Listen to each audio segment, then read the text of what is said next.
Hello, everyone. I'm Steve Johnson. Welcome to Digital Works TV. Our guest today, Dr. Bhushan Lohar.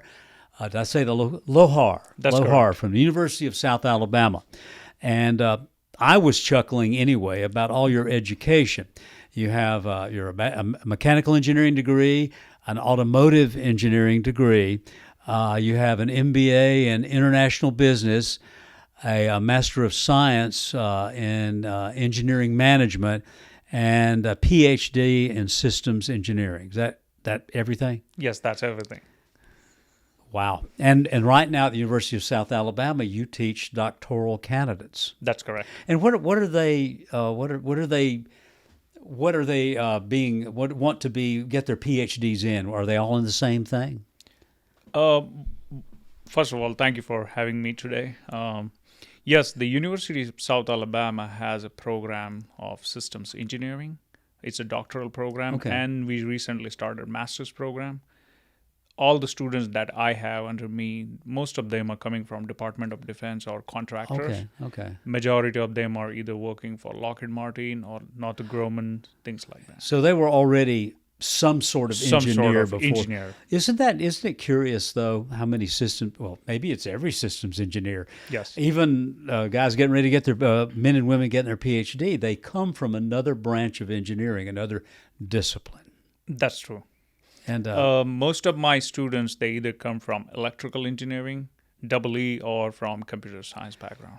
well, I had one person I've talked to said that you learn your basics of engineering, and then And with systems engineering, you kind of learn to put it all together. Is that an accurate way to describe it? Yes, it's a jack of all trade kind of personality. Okay. Yeah. So, do all the things leading up to your PhD in systems engineering, do they prove valuable to you? I mean, it seems to me they would. You're a mechanical engineer, so you know how things work. An Right. automotive engineer, where is that anything other than a bunch of systems working together to make That's a big exactly, system? yes. Yeah. So when I started my career in automobile industry, I was working on one system called powertrain, which includes your transmission and IC engine, internal combustion engine. I was working on the gasoline engine, 1.2 liter BDOC engine. It was just one system or integration of two subsystems. But eventually, when I started working on all or the entirety of the vehicle, I learned there are 17 core systems that go together to make one automobile. Yeah. And then on top of that, you have production system, you have industrial engineering system, you have quality management system.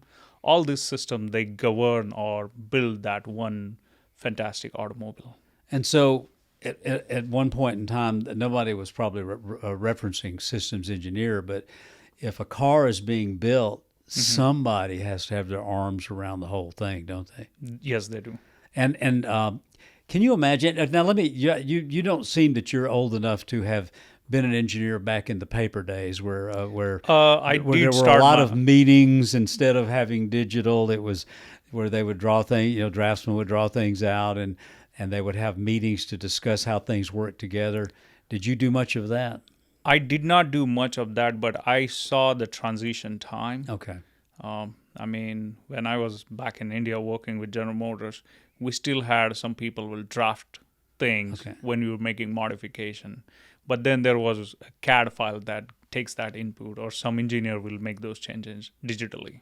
Okay. So So did I you- was in that transition phase. Okay. So you at least know Yeah. a little bit of that the old way. My first code I wrote on a punch card. Let me put Okay. it that way. Yeah. That- When I was in high school, I wrote my first code in a punch card. Okay, the high school is the operative word here. And now your doctoral students, everyone, Yeah. are whizzes at computers. They They're are. all They are. They are. The average 14-year-old is a whiz at a computer. That's true. So, does that make things easier? Yes, they do. And speaking as a system engineer, we are developing things in our time. It's just adding new and better functions for ease for something. And yes, it makes it easy.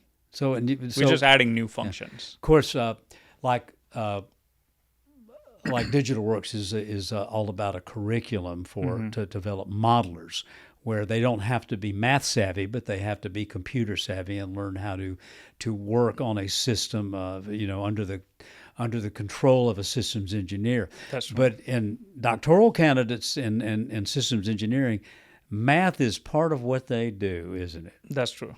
So, well, as many degrees as you have, is there any part of it for these folks who've obviously already worked a little bit? It sounds to me like they're coming to this from if they're coming from companies, they were already working on things. I have a wide spectrum of students under my research umbrella. Some students have no knowledge of SysML, system modeling language, or Mbse for that matter, but they have a title called system engineer because they're working on something. For example, missile defense system. Then I have students who are system engineering or model-based system engineering practitioner. They are using some tools or capabilities or requirement management tools in their work. So that's a wide variety of spectrum. And when we go into the classroom and we have a different level of curriculum at South Alabama, we have a 101 class, which is a 601 for graduate level, where we just break down the entire fundamentals of system engineering, model-based systems engineering, and we use a SysML tool for teaching Mbse.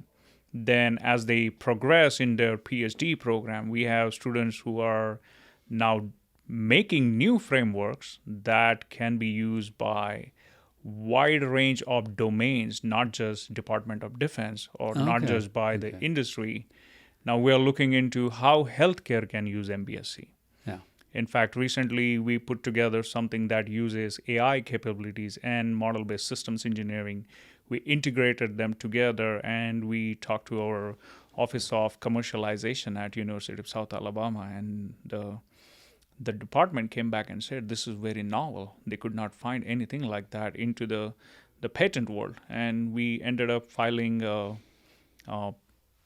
patent application for that. So we have a wide spectrum within Mbse and its application. Yeah, more than one guest here has talked about the fact that one of the things that excites them about Mbse is using it for the healthcare system, even business practices, just That's the correct. plain business practices. Is that the kind of thing that is coming and is expanding at the same time, where people are thinking, Yes. That's a system, and we could do that digitally. We could use that to make what we're doing in that avenue, we could make Mbse as part of that and make it better. Yes, it is. In fact, if you look at the dynamics right now within Mbse and systems engineering, and you mentioned the word digital, so it's all linked in the digital engineering. Everything is moving from document age or documented age to the digital age. System engineering is a proven stream historically, but it was all in documents. You have one requirement, one specification, one function in different documents, and you can't remember everything. Same practices for running a good business. So answer to your question, if you look at Mbse, how it brings our system engineering, brings everything together, it can certainly be applied in business developments. Okay, your students are going to go out in the real world at some point. Wait a minute. Well, I'm going to ask this because I want to go back to something else. But Sure. when they go out in the real world, one of the things that everybody talks about is that some companies are dragging their feet. It's maybe not the right way to say it, but they're Which is true. they're kind term, of pushing back because they're already doing it away, and it's kind of related, but it's not really Mbse, and they don't really see the need. But your students are going to go out in the real world, and they're going to be model-based systems engineers. Systems engineers. Yes. Is that what we need? Is just a lot more of those folks to get everybody over the Mbse hump, so to speak? I'll give you my perspective here. Okay. The term or the situation you might be describing, it has nothing to do with dragging feet. We in system engineering, we have a V model, which has a left side, which has a right side, and the right side. today's MBSE is predominantly developed on the left side of the V. How it's going to be, how we're going to develop something, how things are interlinked to each other. And the traditional system engineers in the industry, they verify, validate, integrate, and test things on the right side of the V, which is still in the documents. Yeah. The current tool ecosystem to perform model-based system engineering is trying to, or somewhat have figured out that what's going to happen on the right side when you take MBSE to the right side. Traditionally, left and right side is done in practical, in-hands way, but MBSE is still on the left side of the V. So it's going to take a little time to bring that left side MBSE to the right side. In fact, I have one PhD student who is trying to figure out what are the gaps in the industry, like actual industry applications. What are the challenges we have to implement MBSE in an actual practical where we do verification, validation, and integration and testing. We are not the only one. Everybody is heading in that direction. Okay. All the tool developers or SysML V2 is around the corner, is coming full flex on that. So it's going to reduce the gaps, but yes, there is some resistance because it seems it looks good on the left side, but it's not adding value on the right side. The reason is because of lack of development on that side. Okay, so I've had more than one person estimate when they think that everybody will be on the same engineering page. Everybody will be using model-based systems engineering, and there won't be, everybody, they can, not only will they say they're doing it, which appears to be the deal now when they're not really, but because of the DoD requirement. So everybody's doing it when they're applying for a requirement, but they're not really, is the way it appears. So I've had estimates of 5 years before everybody's doing the same thing. Right. What do you think? I want to add one more. Please, you're the engineer. As we were laughing, I am not. So most of the systems engineering development or parallels for the systems engineering are governed by NCOSE, International Council on Systems Engineering. Why I'm mentioning this, because NCOSE came up with Vision 2035, if you're familiar with that. If you look at that document, it's made so accurately, and everybody's following, or knowingly or unknowingly. If they do not know what is NCOSE Vision 2035, they should look into that. But everybody's working in that direction. And if I have to answer your question, by 2035, I think MBSE will be known on a larger spectrum across the industries, different domains. Yeah. And the knowledge level you're talking about, it will be there by 2035. Okay, that's 10 years. 10 years from today, yes, sir. Okay. There are those who say, and you said that most of your doctoral candidates are aerospace/defense companies. Majority of them, yes. So or software industry. Okay, well, so they're at least the aerospace and defense people are working on things that would be, would lend themselves to the defense of America and its allies and strategic partners. That's right. And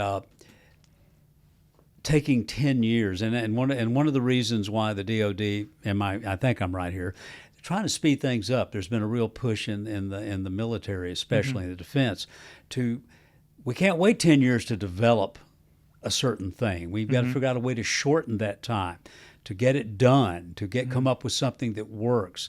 So taking 10 years, isn't that a long time? Don't take me wrong. When I said 10 years, I was talking about bringing that knowledge or competency all the way down to the normal industry level. Okay, so somebody building cars would be. Yes, okay. Normal production, manufacturing industries or supporting industries.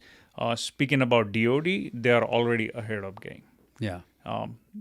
As I mentioned, there are many defense contractors are putting money and efforts in bringing knowledge on not just MBSC, digital engineering, digital twins, AI, all those things together.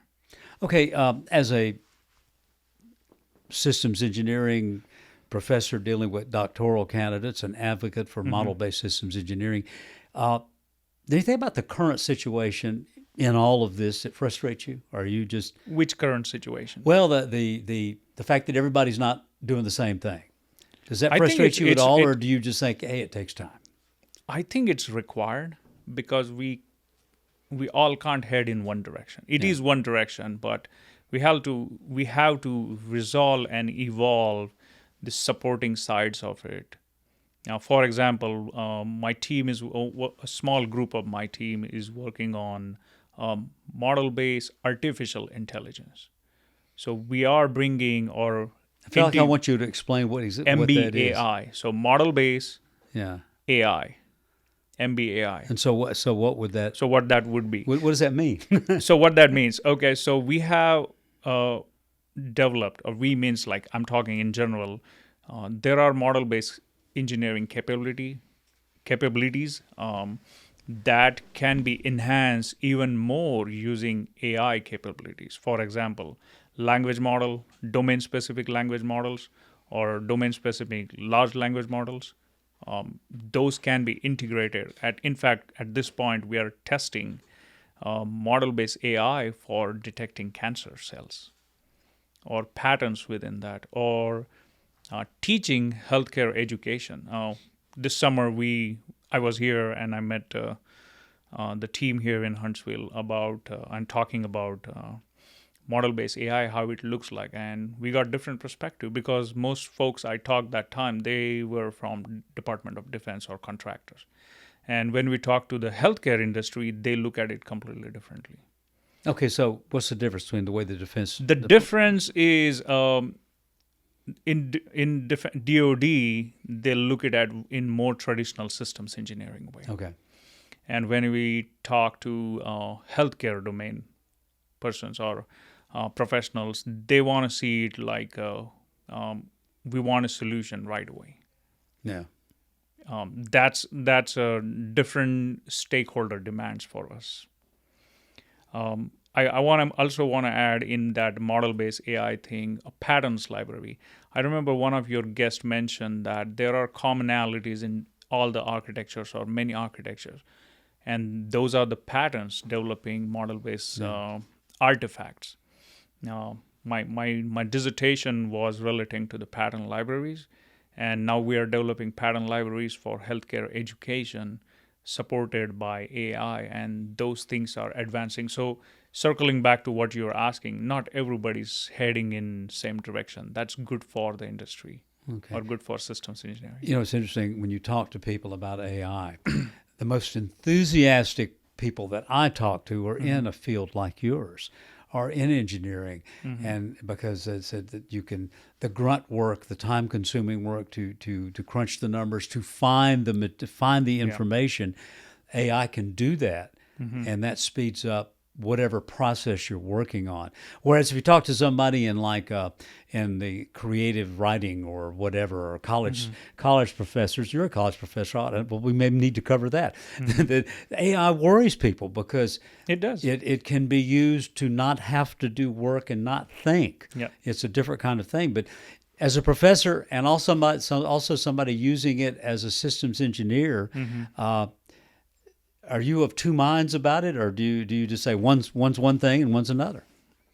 Do you worry about your students using the same AI that's a tool to do their work? Yes, as a professor, yes, I'm worried about it. Answer in short. I think last week you had Susan on your podcast, and she said something in the lines of, it's not about what you're giving to the AI, because it just reading what you ask. It does not know the intent behind what you're asking. No, okay. Something like that, she said. Yeah. I want to carry that a little bit here.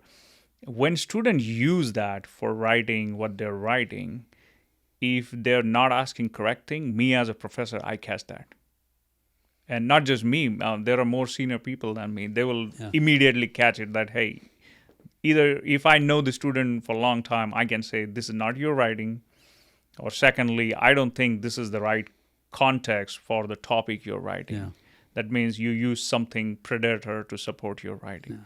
That's one thing. But at the same time, we should not be avoiding developing and using AI technologies for better work. So I have those both sides, which Yeah. I have to flip most time. And Well, so in the same way that computers revolutionized doing things in science, like there's some slide rules hanging on the wall right behind you. Sure. And while they did, you can do, I guess, about every calculation you need. It's Yeah. it's a manual thing. It's a lot slower. So the same way that computers have made engineering and engineers so much more, so much more. They're quicker. quicker. Yeah. AI does the same thing. It makes you quicker, doesn't Yeah. it? It is. You mentioned about side rules. So when I was in my high school technical class, I used to use the 4-corner drafter. That means you can draw on one A0 size. In my first mechanical engineering, I was not allowed to use programmable calculator. So I had to remember the tables, I had to remember the formulas and stuff. And now my students, they have a calculators and stuff. It runs all the programs. Yeah, and so stuff. so you had to actually do the math in your Yes, head, of course. and on a piece of paper. Piece of paper. every Okay, time, so yeah. students don't have to do that anymore. Is that to their detriment? It's not detriment. I think it's a evolution of time. Yeah. I look at it in that way. The other way to look at it, I think we have resolved the challenges surrounding to that as a humankind, and it's always newer challenges we are facing. So we leave those smaller issues behind, Okay. and we may not have to worry about those. Okay, so I'm just curious. The use of AI, I mean, it allows you to do certain things. Has it? It seemed like every step, like when we started, I'm having trouble asking this question, but every time you do something that makes it easier, That's and, correct. And does it also show you, there's more out there than we were considering, and so that actually, we don't know as much as we thought we did. Am I asking this? Do you get what I'm You're asking? asking exactly the right question, and I'll give you an answer that I teach in my class in the fundamentals of systems engineering. In the particular lecture when we talk about functional decomposition.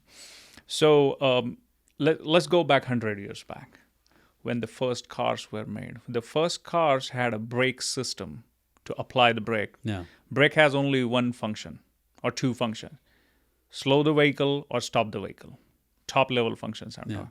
These are the two same functions we had when we were all riding on the horseback, or we were in the buggy. The reins, Your reins, or the reins even on a buggy. The Yeah, reins. there you reins go. Stop the horse. it's the same function that was transferred from that to the first automobile. We still have the same function in your car, my car, but there are additional mechanisms, additional function. They go together. So we are making it better. For example, because I come from automobile, there was a double D clutching thing back in days, like about 60 years back. That problem does not exist. Like now you hit the brake, your car either slows down or it stops. On top of that, in newer cars, when you hit the brake, if it is an EV or hybrid vehicle, it generates the powers and stores back into the battery system. So we are making it easy, plus we are adding more and more function, and I think it comes from systems engineering. Okay, so you're making the brakes are better, but now we're adding things to make the brakes better. Wow. So that it just brings more to the table whenever you're doing that. Okay, so I asked you a while ago about the challenges, but what excites you about where we are right now with systems engineering and with in model-based systems engineering? What excites you the most? I mean, you're dealing with all these bright young students, and I don't know. It just seems to me, if you're a teacher, you're teaching it's a whole lot better than teaching introductory courses in mechanical engineering, I would expect. Yes, it is. It is challenging because, as I said earlier, the large population comes from different experience than the newer students or recently graduated from undergraduate. So answer to your question, yes, it is challenging and exciting.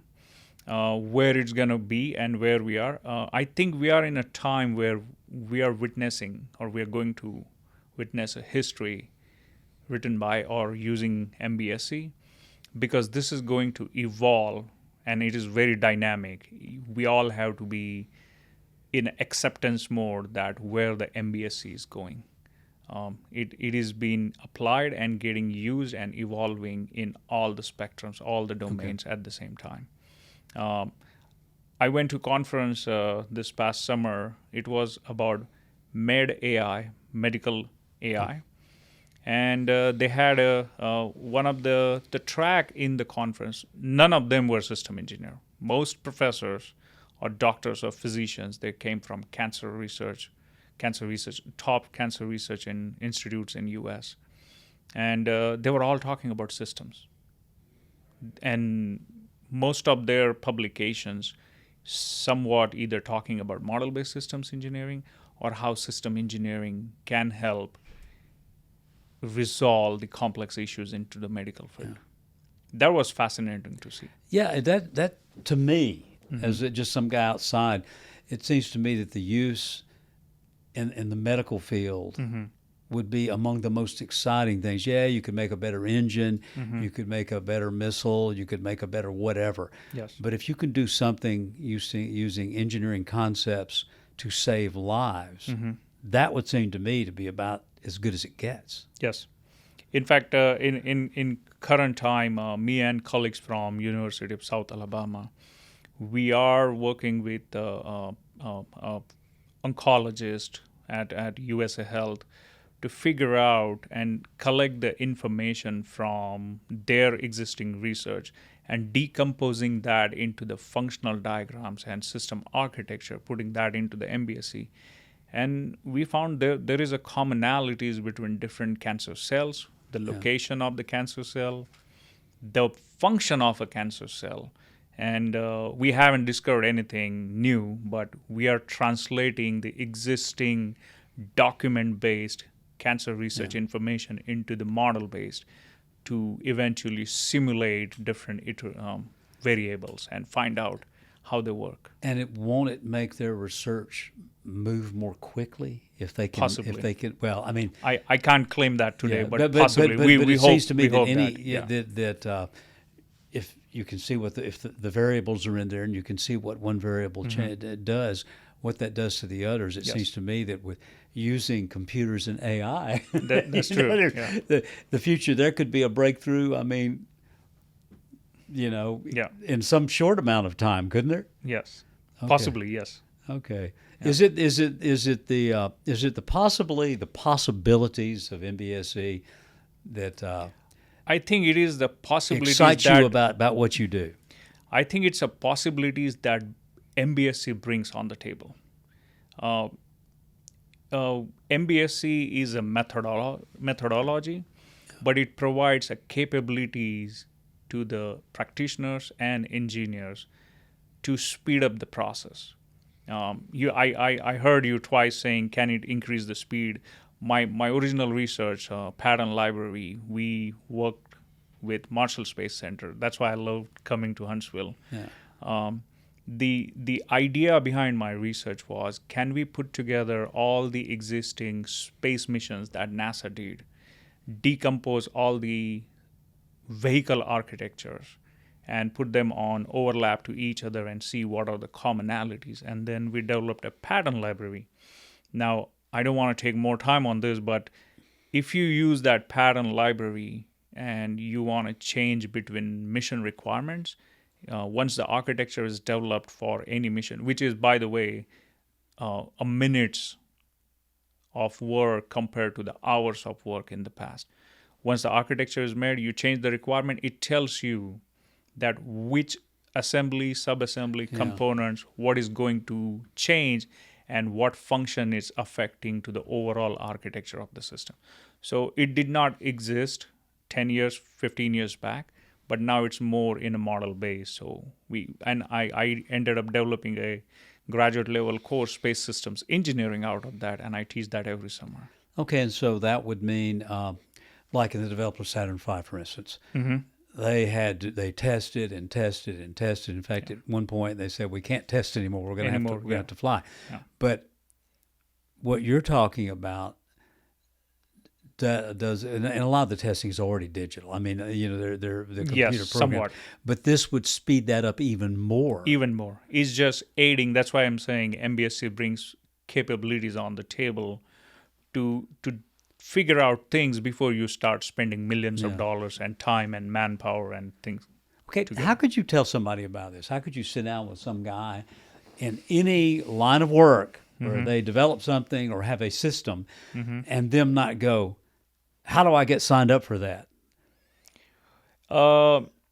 People know about Mbse from just knowing what Mbse is all the way to they have seen some development. But speaking not about just individual, but for corporations as well, it is challenging right now. It has there are evidences, scientific research that proves that using Mbse resolves a lot of problems for corporation in earlier time of development that you do not have to resolve later on in the life cycle of the system. But convincing or how you tell that to the other person, I think it's a responsibility for model-based system engineers or system engineers or practitioners to convey it in a more stakeholder requirements manner, that if whatever they're looking for, we need to package it that way and explain it to them. Well, one of my previous guests said you can't tell, you have to show. That's exactly what I'm trying to say. Yeah. Yes. Okay. So you have to package it and then show this is how it will be. Okay. So and eventually all those people you're showing in 10 years, 2035, will be will have accepted it and be on board. That's what you believe. We believe that, and I want to refer one of your past guests, Dr. B. He mentioned one thing, that there are resistances across the board, and he said either you ride in the bus or you just miss the bus. I will put it that way. I think we are in very dynamic time for Mbse and systems engineering. This is the same thing or same time, for example, when Adobe came up with the PDF. People were scared of using PDF file, like how I'm going to sign it. Oh, everything is going to be digital, because there were staff in the office who were using typewriters or machines to type it, and it was threat to that. Mbse in some aspects is looked at that way as well. But there is also, we have been doing this for decades this way. How it's going to help me to do my job. So that resistance is also there. In some pockets, I have seen they want to implement Mbse, but they just don't know where to start, or which tool they want to use, or things like that. So these challenges are there. But if they call you, you'll tell them? Yeah, sure. Dr. Lohar, thank you so much for being with us. This is fun. Thank you, Steve. Nice meeting. And after we're done, we'll talk more about books. He's a reader. Okay, perfect. How you find time to do that, I don't know. I just read. Okay. Yeah. Well, we appreciate you. Thank you so much. All right. Thank you for being with us, Dr. Lohar. It's been a fun interview. In any case, thanks for being with us. I'm Steve Johnson. Thanks for being with us on Digital Works TV. And don't forget, it works.